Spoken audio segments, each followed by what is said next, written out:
भूल जाना इस दिन पर उनको हम कितने बड़े बेईमान होंगे। भूल जाना इस दिन पर उनको हम कितने बड़े बेईमान होंगे। इस संस्था के लिए उनके मन में कितने अरमान होंगे। उगाना इस पौधे को ना इतना आसान रहा होगा और 25 नवंबर 1973 का दिन कितना महान रहा होगा। ये मैंने एक दिन कहा था मैम को कि भाषा का यह अंतर अक्सर आपके और हमारे बीच आता रहेगा और इस बात का गम ताउम्र हमें सताता रहेगा। उम्मीद है कि इन 4 वर्षों के दौर में कुछ तो सुधार होगा। या तो आपको हिंदी से लगाव होगा या हमारा ही इंग्लिश में सुविचार होगा। तो मुझे खुशी हुई कि अब वहाँ पे शपथ भी हिंदी में होती है। पहला दर्जा माँ को दिया गया है वेद में, दूसरा पिता को और तीसरा गुरु को स्थान दिया गया है। भगवान के बराबर दर्जा है। और उनके पास क्या कहते थे कि स्कूल हमने तो पे किया है। उनका ये होता था कि उन्होंने एजुकेशन दी है गिव एंड टेक की, कि हमने पे किया है उन्होंने। तो साथियों, आज हैं आर्य कन्या गुरुकुल गांव पाढ़ा में। इस गांव के आपसी सहयोग से ये गुरुकुल स्थापित किया गया है। एक सामान्य स्कूल में पढ़े हुए बच्चे और एक गुरुकुल में पढ़े हुए बच्चे में क्या कुछ अंतर है, यहाँ से पढ़ के गई है गीता। इसी विद्यालय की छात्रा रही है, इसी गुरुकुल की छात्रा रही है। तो इनसे जानने की कोशिश करते हैं कि यहाँ से जाने के बाद भी इन्होंने शिक्षण संस्थानों में पढ़ाई की है, क्या कुछ अंतर रहता है सामान्य स्कूलों में, सामान्य संस्थानों में और गुरुकुल में। तो गुड़िया, आप इस गुरुकुल से पढ़े हो, क्या कहोगे कि गांव में गुरुकुल है, लड़कियों की शिक्षा पर इतना ज़्यादा ध्यान दिया जाता है, अपने गुरुकुल के बारे में क्या कहना चाहोगे? सबसे पहले तो मैं आप सभी को नमस्ते कहना चाहती हूँ और आसपास के ग्रामवासियों को गुरुकुल के 51वें स्थापना दिवस की हार्दिक शुभकामनाएं देना चाहती हूँ। पहले मैं अपने उन बुज़ुर्गों को याद करना चाहती हूँ और 2 पंक्तियाँ उनको समर्पित करना चाहती हूँ कि भूल जाना इस दिन पर उनको हम कितने बड़े बेईमान होंगे। भूल जाना इस दिन पर उनको हम कितने बड़े बेईमान होंगे। इस संस्था के लिए उनके मन में कितने अरमान होंगे। उगाना इस पौधे को ना इतना आसान रहा होगा और 25 नवंबर 1973 का दिन कितना महान रहा होगा। 1973 का दिन कितना महान रहा होगा। एज अ फॉर्मर स्टूडेंट, जो मैं पूर्व छात्रा हूँ इस गुरुकुल की, मैं अपने आप को बहुत सौभाग्यशाली मानती हूँ और परिवार है मेरे लिए ये। मैं ये कहूँगी कि अगर मेरे माता पिता ने मुझे नाम दिया है ना गीता, तो उस नाम को सार्थक गुरुकुल ने किया है। और हमारा यहाँ पे मेडिकल का फर्स्ट बैच था। संस्कार, शिक्षा, मैं ये इसलिए नहीं कह रही कि अभिभावक मतलब पेरेंट्स की तरह यहाँ पे हमें संस्कार भी दिए गए, शिक्षा भी दी गई। किसी क्षेत्र में गुरुकुल की बच्चियाँ जो है कम नहीं हैं। अब मैं कॉलेज में गई थी, आपसे मैं इस अनुभव को साझा करना चाहती हूँ। तो मोस्टली वहाँ पे साउथ का स्टाफ था और साउथ के स्टाफ के साथ यही होता है कि आप इंग्लिश में बोलोगे और जो ओथ होती है हमारी मेडिकल प्रोफेशन में मोस्टली होती है कि आप जब उसमें एंटर करोगे तो शपथ होती है कि हम वो उस चीज़ के प्रति समर्पित हैं।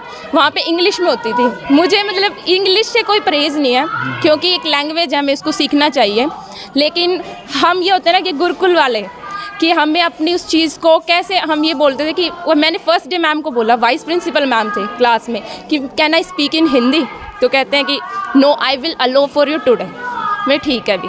उसके बाद उन्होंने जैसे जैसे मैं मंच पे बोलती थी वो इतने प्रभावित होते थे। वो पूछते थे कि आपने कहाँ से शिक्षा ली है। और मुझे कहते हुए बहुत खुशी हो रही है और बहुत गर्व हो रहा है। मैं अपने गुरुकुल को इसके लिए ये समर्पित करती हूँ कि वहाँ पे अब मैंने एक दिन कहा था मैम को कि भाषा का यह अंतर अक्सर आपके और हमारे बीच आता रहेगा और इस बात का गम ताउम्र हमें सताता रहेगा। उम्मीद है कि इन 4 वर्षों के दौर में कुछ तो सुधार होगा। या तो आपको हिंदी से लगाव होगा या हमारा ही इंग्लिश में सुविचार होगा। तो मुझे खुशी हुई कि अब वहाँ पे शपथ भी हिंदी में होती है। यहाँ तक कि जो लास्ट में हमें टाइटल भी दिए गए वो भी हिंदी में दिए गए। और वहाँ की मैनेजमेंट ने एज आ को करिकुलर एक्टिविटीज़ में मुझे बेस्ट स्टूडेंट घोषित किया और ये सब मेरे गुरुकुल की वजह से है। मैं अपनी प्रबंध समिति और अपनी सभी अध्यापिकाओं का और अपने सभी गाँव वासियों का फिर से तहे दिल से धन्यवाद करती हूँ। तो क्या मानती हो कि सामान्य स्कूलों में जो बच्चे पढ़ते हैं, स्कूल छोड़ने के बाद भूल से जाते हैं अपनी उस शिक्षण संस्थान को, कि गुरुकुल में पढ़ने वाले बच्चे एक लगाव रहता है, एक ताउम्र लगाव रहता है कि हमें इस संस्था से शिक्षा प्राप्त की थी। तो क्या स्पेशल देखते हो कि गुरुकुल के बच्चे और सामान्य स्कूल के बच्चे अलग क्या होते हैं? मेरे साथ थे सर काफ़ी सारे, हमारा 50 का बैच था। तो मैं देखती थी कि मेरे आसपास मेरे फ्रेंड्स थे, जैसे वो कॉन्वेंट स्कूल से पढ़े हुए थे मोस्टली। तो मेरे से पूछते थे कि हमें देखना है तेरा गुरुकुल कैसा, तू इतनी बातें करते हैं। हमें भी उसके बारे में जानने के लिए वो एक्साइटेड थे क्योंकि हमारे लिए टीचर्स हमारे माता पिता के समान हैं। कि पहला दर्जा माँ को दिया गया है वेद में, दूसरा पिता को और तीसरा गुरु को स्थान दिया गया है। भगवान के बराबर दर्जा है। और उनके पास क्या कहते थे कि स्कूल हमने तो पे किया है। उनका ये होता था कि उन्होंने एजुकेशन दी है, गिव एंड टेक की, कि हमने पे किया है, उन्होंने हमें एजुकेशन पैसे से तुलना करने लगे बच्चे भी, अभिभावक भी, कि हम पैसे देते हैं, हमारे बच्चे पढ़ने चाहिए, तो पैसे के दम हाँ जी, हाँ जी, वो संस्कारों की जो लैकिंग थी उनके अंदर। और मैं ये मानती हूँ कि हमारे यहाँ मैंने उन इंसानों को ना, आप मैंने खुद अनुभव सुने हैं, मेरे पिताजी भी इसी में है, प्रबंध समिति में, ये नहीं, लेकिन घर से अनुभव बता रही हूँ सर आपको, कि उन्होंने वो बहुत, मतलब हर यहाँ पे संपन्न परिवार के लोग भी आते हैं, लेकिन उन्होंने हमारे लिए, हम बच्चियों के लिए, वो दूसरों के सामने हाथ फैलाते हैं। बहुत बड़ी बात है सर, अपना अहम पीछे करके अपने इन बच्चियों के लिए मांगना। और यहाँ पे मैं, ये खुशी की बात है कि प्रत्येक वर्ग की छात्रा यहाँ पर पढ़ती है, संपन्न परिवार से भी आते हैं, मध्यम वर्गीय परिवार से भी आते हैं, निम्न वर्गीय परिवार से भी आते हैं। कोई डिस्क्रिमिनेशन नहीं है, आपको आपकी एबिलिटी और क्वालिटी के उससे आपको आपका नाम मिलेगा, ना कि आप किस परिवार से संबंधित हैं। ये नहीं है कि आपको एजुकेशन, अगर आपके पास पैसा है तो आप एजुकेशन ले सकते हो।